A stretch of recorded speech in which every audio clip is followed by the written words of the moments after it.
is a class which is connected to Korean science studies, and the speaker is supposed to be short. So that presents a sort of a difficulty, as we have to say something about that Korea and that person, and that's very difficult to do in a few words. A decision on actually 3 types of reasons which I would like to present to you. First, there are reasons which have to do with the intellectual achievements of Helga and her research, which she has done over a period of more than 20 years, almost 30 years actually, as her first article in the area of STS dates back to 1973. The second sort of reasons have to do with her role as an instigator and initiator of institutions and programs and new forms of communication in the field of science studies, as well as the social sciences more broadly. And the third set of reasons have to do with her broader involvements in the world of science policy and in the world of politics at large.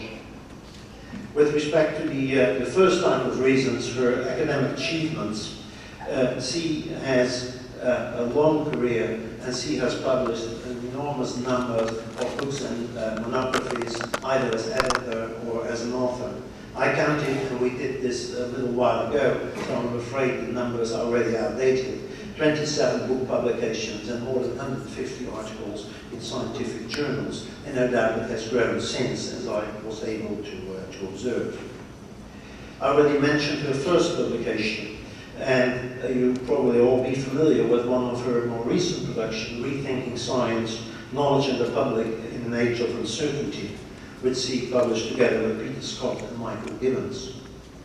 It's characteristic for Helga and her intellectual production that she does not restrict herself, her studies, and her work to social studies or science. Throughout her career, she has always has a lively interest in social theory and in sociology writ large, and her publications reflect that sort of interest. So she published a book on time, the sociology of time, if I may call it a sociology. She published on the legacy of Norbert Elias and a lot of other topics alongside publications in social studies of science. And I think it's vital to a society like this, and it's reflected in many the work of many people, that there are these resonances with the broader cultural and social literature, Indian environment. And I think it's vital to keeping this field alive and kicking, and not to become too parochial in our orientation of we ourselves, sitting as a community here, consider to be the right sort of agenda. Turning to the second category of reasons, Helga has been involved throughout the years in establishing new institutions, new programs. It started quite a while ago with establishing a department for the philosophy of science and science studies in Vienna, and later on she moved to Zurich, and there she established the Collegium Helveticum. She was involved for many years as an editor of the Sociology of the Sciences yearbook. She initiated an enormous number of workshops and meetings, but taking the broader look again at the social sciences, it was also very important for many people, and I also think for this field, that she was involved in establishing the Collegium Budapest after the breakdown of the Berlin Wall in the 1990s, the establishment of the Academia Europaea, and a number of other institutions for intellectual exchange and for education, educating new generations. Moving quickly to the third part of her accomplishments, her involvement in the wider world of science policy and in policy making. There is again a long list which I cannot simply read out to you here for what she has been involved in. But let me mention a couple of things. First, there is the involvement in the European Science Foundation's activities and her struggle to renew the agenda for social research through the European Science Foundation. And then, secondly, she was involved in all sorts of policy work within Europe, and that culminated in her appointment as the chair of the European Research Advisory Board, which is the highest advisory board within the EU to the Commissioner for Science and Technology. And I think it's quite an accomplishment to think about as a Society for the Social Studies of Science and Technology that Helga has become the chair of that advisory board, which includes all sorts of scientists as well, representatives for industry. And here again, you see again that quality which I already referred to, this non-parochial approach, this ability to reach out to people who work in the sciences, even in NATO science wars, and to communicate with these people and to be open-minded in the contact with these people, to establish new programs, new initiatives, to give advice, and to somehow integrate, even though not everybody may notice it, who is present, the sort of perspectives which we are involved with, the social perspective on science and technology. She's done that in many ways. She retired last year from the Eidgenössische Hochschule, yes, in Zurich, but since she started a new program in which postdocs with a background in biology are asked to think about the society in their science, and the program is actually called Society in Science.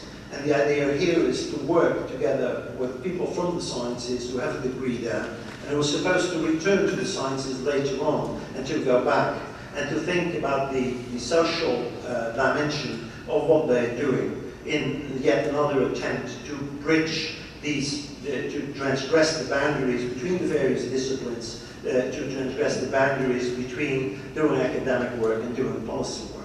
And for all these reasons, as both academic and intellectual, as an institution builder within the field, but also, and not the least of all, work in the wider world as a representative of this community in the sort of perspective we stand for, and her achievements in that respect, we have decided to give the Bernal Prize for 2003 to Helga.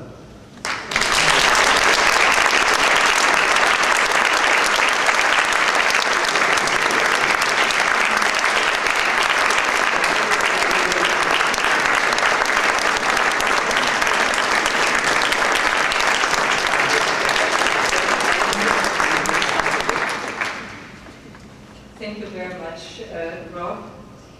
I'm deeply moved, and I'm moved for one particular reason in addition to the other reasons that anyone standing here would be moved for, and this has to do with the location.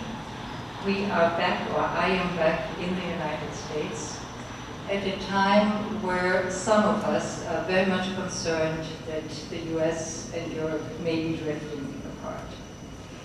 And the personal and biographical side of liking to be back here goes back when I first addressed an American audience, which, by the way, was larger than this one, because this was the graduation ceremony from West Lapeer High School in Wisconsin.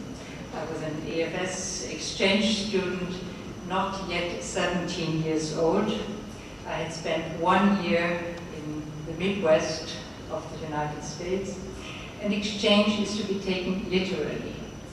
My school fellows learned about this exotic, distant country, Austria, and I learned about American football and baseball rules. And in addition, before I left, my mother insisted that I should know how to make Apfelstrudel, so this was also part of the exchange. Austria is still a small country in the middle of Europe, but thanks to the recent election of a governor in California, I no longer have to explain the difference between Austria and Australia.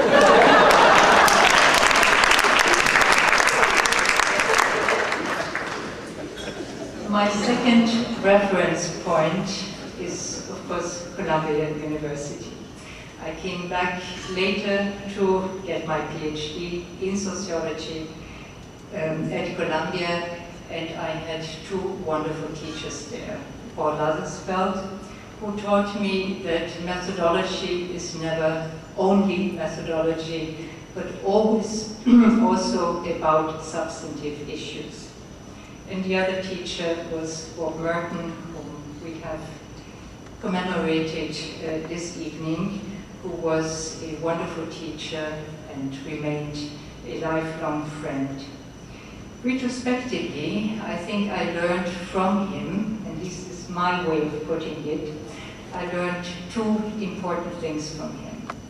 The first one was something that Rob also alluded to, and I think it goes back, and I learned from Bob, also to look and to position things into a larger picture. And the second one is that institutions matter, that institutions are always stronger than individuals, although individuals, especially in leadership positions, can make all the difference. So this is my two important reference points to the United States and the word of thanks for these educational experiences, which were very different in type and in length of duration and stay. But my initiation to social studies of science occurred on the other side of the Atlantic. I had, of course, Merton as a teacher, but at that point I did not know as yet that I would move in that direction.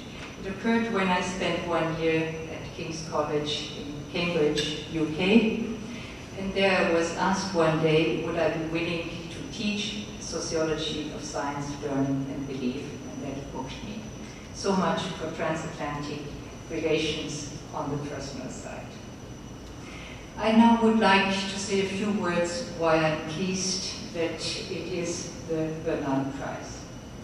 And quoting two words that David Edge used years back in his acceptance speech, how appropriate. I would like to say two reasons why I think the Bernard Prize is very appropriate given my biography and given my work. The first one has to do with an interest in policy studies.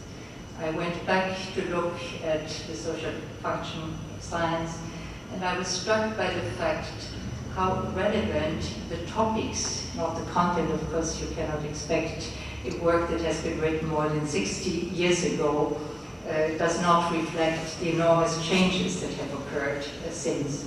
And of course, the first chapter, the organization of scientific research in Britain, would not be the title you would choose today. It would certainly be the US and not Britain.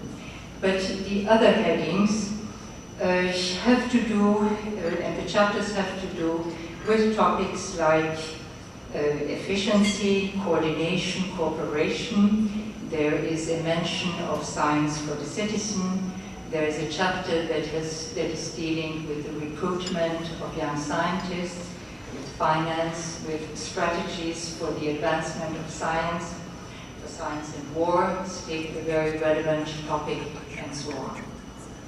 So there is an issue, these are issues that resonate very deeply with my work also in my practical work, and I regard it as a practice to work in the policy area.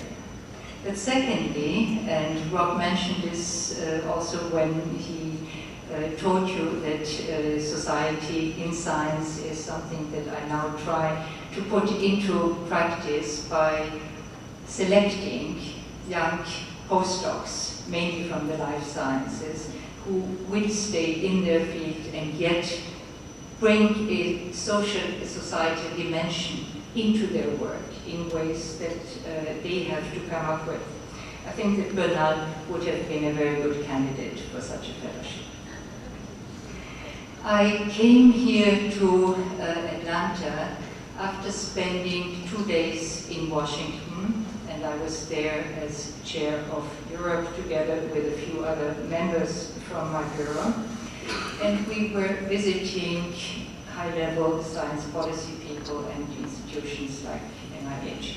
We went to see the presidential advisor, Jack Marburger, and various other persons. And it was interesting to hear. You always learn a lot on such occasions, but there are a few things that were quite striking, namely to be told that whenever science contributes in the perception of the science policymakers in Washington to economic growth, it is something that the Americans want to keep to themselves and not share it with the Europeans. However, when you want to finance research jointly that has to do with broad questions like the origin of the universe, international cooperation is acceptable and something to be thought for. And I could go on telling you other things that you learn on such visits. But it reminded me also that the kind of visibility that policy studies and science policy studies had in our field in the 70s somehow seems to have been marginalized or has become less visible.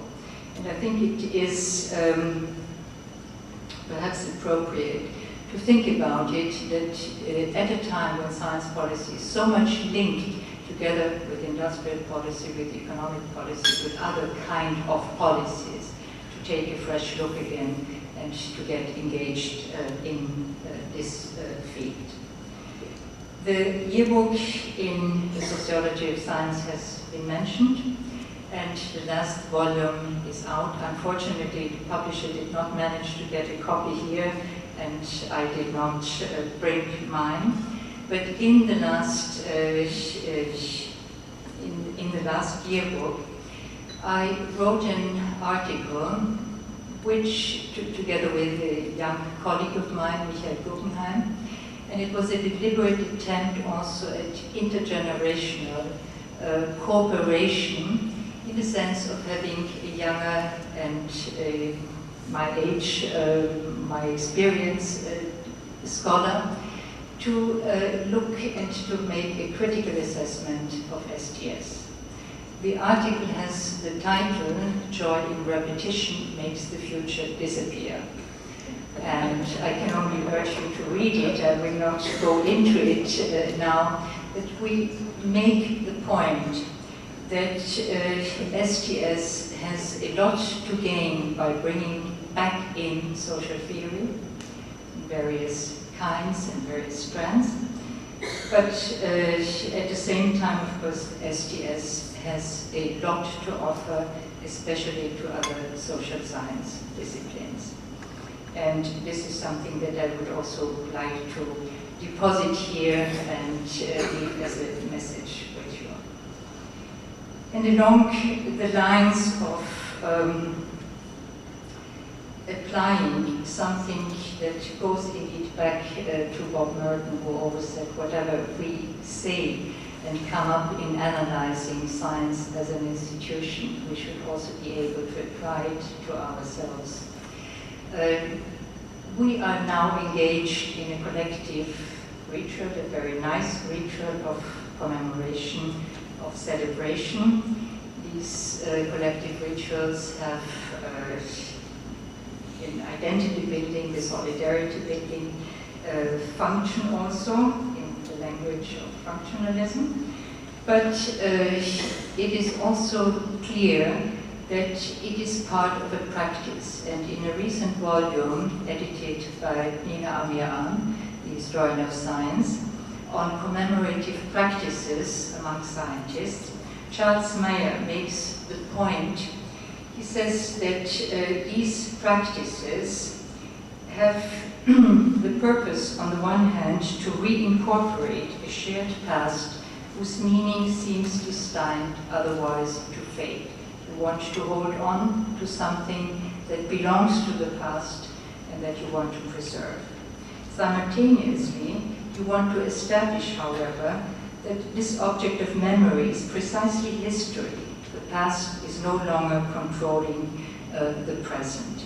And it is this ambiguity, this ambivalence, that I think we should perhaps reflect on, pause and reflect on. And since I have been working on time, I think that STS perhaps should also try to think how it structures time, and especially how it structures its past, the present, and the future. And it seems to me that we have arrived at a point where we place the past firmly into what I call an extended present. And in this extended present, it's inhabited by ordinary mortals, and there is the risk that joy in repetition makes the future disappear. And therefore, I think the time may have come that we confront the future. The future is always uncertain, but there are many good reasons why we have at least the perception that our futures are even more uncertain, and yet they need to be confronted. They need to be confronted also in the sense that I think we can say that science and technology will continue even more to exert and shape the world to come. And at the same time, there is the paradox inherent in the situation, namely that the more potent science and technology are becoming, the larger the non-scientific, the non-technical, technological part will matter, will subvert whatever science and technology have as an influence or impact. They will infuse it, they will try to direct it. And whether this will lead to a convergence or divergence, we will see what the future brings. But I think that STS, together with other social science disciplines, has an important role to play and to confront this future, even if it remains uncertain. So thank you very much. It is late, and I will cherish this evening and this day for a long time.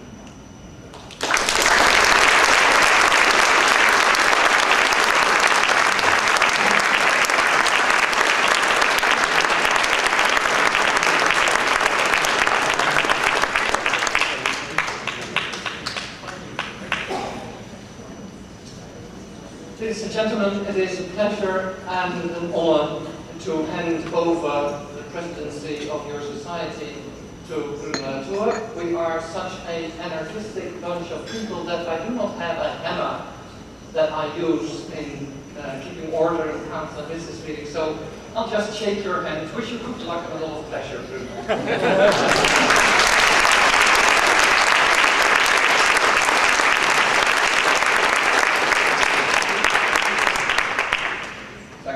Edgar just mentioned extended present, and it was my idea to bring you a motion to extend the presidency of Biber Banquet by 2 more years. He said I should not mention that, and then my friend in Paris said I should not mention that the next meeting in Paris, the food will be much better. So there are 2 things I will not Since I cannot say what I wanted to say, the only thing I can say is that I want to thank, as you can imagine, a great amount of work has been being done by Weber during these 2 years, and you saw in the beautiful eulogies of the past and dead president how sorry we all are for this new sort of twilight zone in which the past president goes into what sort of strange state. And I'm sure that I will be much worse, and I'm sorry I won't be at the level of Weber, but it was a great pleasure to be under the presidency of Weber, and this is a plate, but we want to give it to him in honor so that he can remember all the work he did for us. And I welcome you to first thank Weber for the work he did, and then I will, in the name of my friends in Paris and Madeleine Akish, oh, sorry, you I just wanted to do one set of applause instead of 2, so that's right. times in Paris to welcome you in Paris next year for the next forest meeting, and I put this meeting to a close. Viva!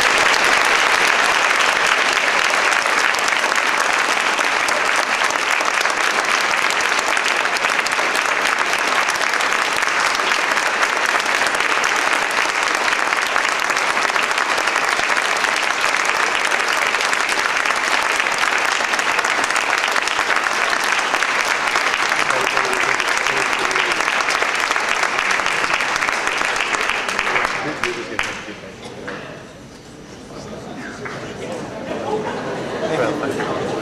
you.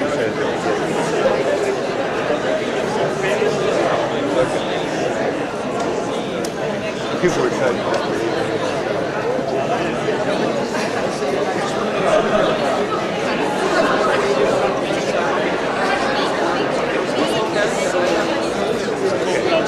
I hit a moment.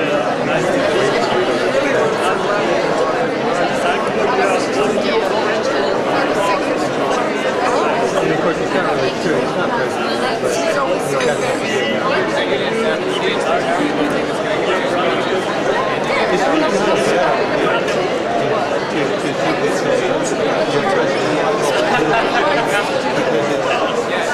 Bruno will do more work. This is the thing where he's doing all the work. And Beaver's trying to see her. Wes. Wes.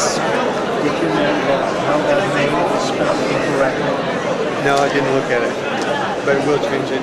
It's happened before. Sorry? I didn't bring up other. No, I didn't look at it either, but he did. But if it makes her feel any better, it's happened before, and we just change it. Yeah, I said. Yeah, you that. you don't have to change the whole thing. You just unscrew the little thing, reprint the thing, and put it back on. So why don't I take it from her now, so she doesn't have to put it back. We'll ship it to her at the mail. Yeah, you better tell me how to spell it correctly.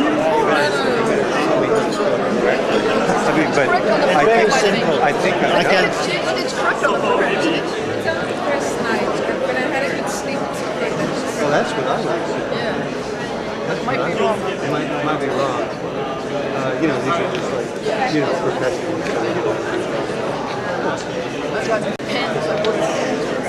Yeah. Is this correct? Yes. This is what I told him. Oh. Completely. Oh, No, no, of course. Hi, Rob. Yeah, I was trying to think about the card. I want to know what variation. It's not too distance. Oh, you didn't actually want to know my.